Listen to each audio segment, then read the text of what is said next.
Hi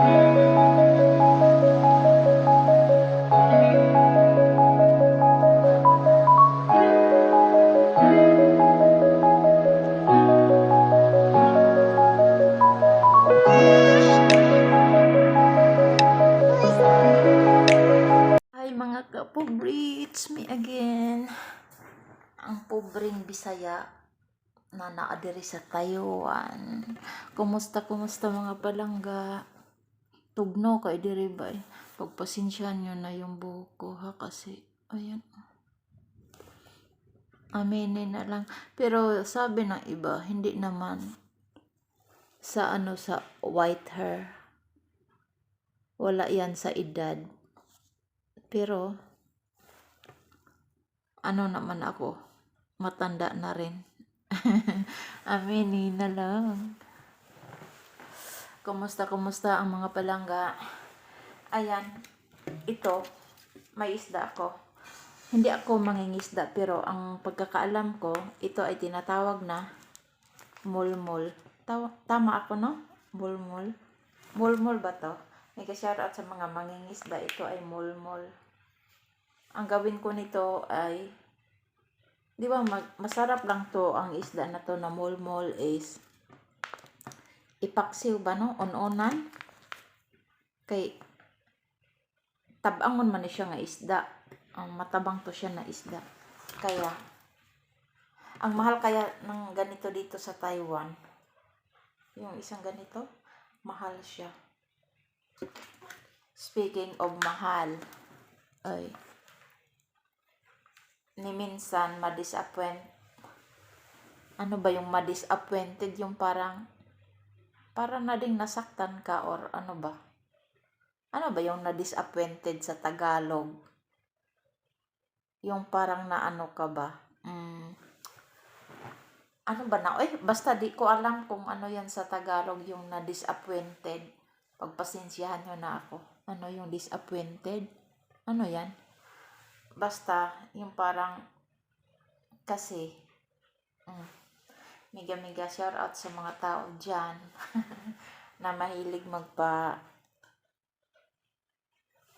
dungog-dungog ba? Parinig-rinig. Kasi, ang agalon ko ba kay mahilig siya ingon nga, kung mga na bitaw mahilig siya nga. Ay, mahal, kaya na siya nga isda. Mahilig siya magbanggit og presyo ba nga maunag ka na, mauna siya og presyo. Pag nangaon ganita, while we are eating, you no need to say about the price, kung how much that one. Kasi yung parang nag-insulto ka, hindi naman na insulto, yung parang hindi natin yan ubusin, or nagparinig-rinig ba sa presyo na ganyan. Hindi na lang dapat ganyan. Kaya ni minsan, pag yung amo ko na magbanggit sa mga presyo-presyo na magkano, mga ganyan. Kaya, pag kumbaga, mahal ang isda na ganito, or basta something sa mga isda, yung mabili niya, kung mahal, pag kumakain kami, magsabi ka agad siya na, mahal yung ganito na isda. Ang mahal ng pagbili ko na ganyan na isda. So, yung parang maano ako na ayaw kong kumain. Kasi, inaamin ko talaga na sensitive ako pagdating sa mga ganyan. Dali lang ako masaktan. Kasi, ba't kailangan pa magbanggit ng mga presyo kung kumakain tayo ng mga ganyan? Ba't ka bumili kung mahal yan, o di ba? So, ibig sabihin, kumbaga, basta, alam nyo na. Di ba? Kasi para sa akin, kung talagang nagbili ka niyan para kainin natin, no need to talk, no need to say about the price. Kung magkanong bili mo na ganyan, di ba? Kasi yung parang nag-ano ka sa isang tao na mahal yan, kailangan na hindi natin ubusin kaagad o ganon. Kasi yun nga, pag nakabili siya ng isda na like wisin na lang ganito, kasi nakita ko talaga to sa palengke, mahal talaga siya. Nasa 300, 250 ang ganito. Isang piraso lang ha, na mol-mol kasi kumbaga special dagway ni siya ba. Special siguro ni siya na isda kay lisod ba ni siya? Mahirap ba to bingwitin? Kana bang kuhaon ba? Mahirap ba to hinuhuli na isda na klaseng ganito? Kasi ba't mahal? Kasi sa mga Bisaya pa ba, sa mga Bisaya, ang gitawag ani nga isda nga, mga ingon ani nga, tabangon, yung matatabang na mga isda, gitawag nila o ginatawag sa amin na tilugon ba, tilugon. Ang ibig sabihin ng tilugon is yung, kumbaga, may sakit ka na mga ganyan, hindi pwede magkain ng mga gano'n na isda, mga madudugo like parang tulingan or yung mga malalangsa like mga danggit, bawal yan kung may mga sakit na mga ganyan kasi nga basta malangsa-langsa. So, yung ganito na mga mol-mol, ayan, wag ganito, mga isda siguro. Di ba ito yung tinatawag na isda sa bato, mol-mol? Basta, kasi di ba ito nagalangoy-langoy dyan sa sa mga bato-bato, ganyan. Sa ilalim ba? So, medyo mahal siya. Kaya, yun, mahilig siya, ganyan. Kaya, minsan, sometimes I just, if I got money, I just want to buy for myself, then, I don't care if the price, if expensive or what, at least, my tummy is happy. Importante nga, mabusog ka, o di ba? So, sige kagkuan og kwarta, tapos wala, gigutom ka, no? Dayon, magsigi og hisgot sa kuan. Tawag ana, sa presyo nga mahal. So, that's why. Kaya ito, siguro i-steam ko lang. Kasi matabang siya, di ba? I-steam ko lang yung ganito. Pero, may pero yan. No, remember, may pero. Ang ano ko lang, ang gagawin ko nito is, mamaya pa tong gabi, lulutuin ko. Siguro, kasi, ano pa siya? Frozen. Ang gagawin ko nito is, steam ko siya, pero, kalahati lang ang ilapag ko sa misa. Para lang sa matanda. Pero ako, ayaw kong kumain. May ano pa naman ako, yung binigay sa friend ko na isda. Piniprito ko. Yun lang. Kaya, again, kung nagustuhan nyo man ang video ko na to na simple lang na parinig-rinig, mega shoutout sa mga tao na mahilig parinig-rinig sa mga presyo. Mega shoutout. Wag natin ugaliin na ganyan na while we are in front of the food, nga, ayan, kumakain na tayo. Okay lang siguro pag yung, how to say, yung, kuan ba ka na bang, nangutana ko nimo, if I ask you, how much you buy this food, magkano bili mo na ganito, ganyan, okay lang siguro, no, na mga ganon. Or like we say na lang sa mga kasama natin sa bahay, like mama, papa, mga kapatid, anak. Tapos, siyempre magtanong, mama, ate, pilay palit nimo ani nga isda, nindot lagi ni siya, no, lamion lagi ni siya ba, lamion siya nga isda. So, you can say about the price, di ba? Okay lang yon.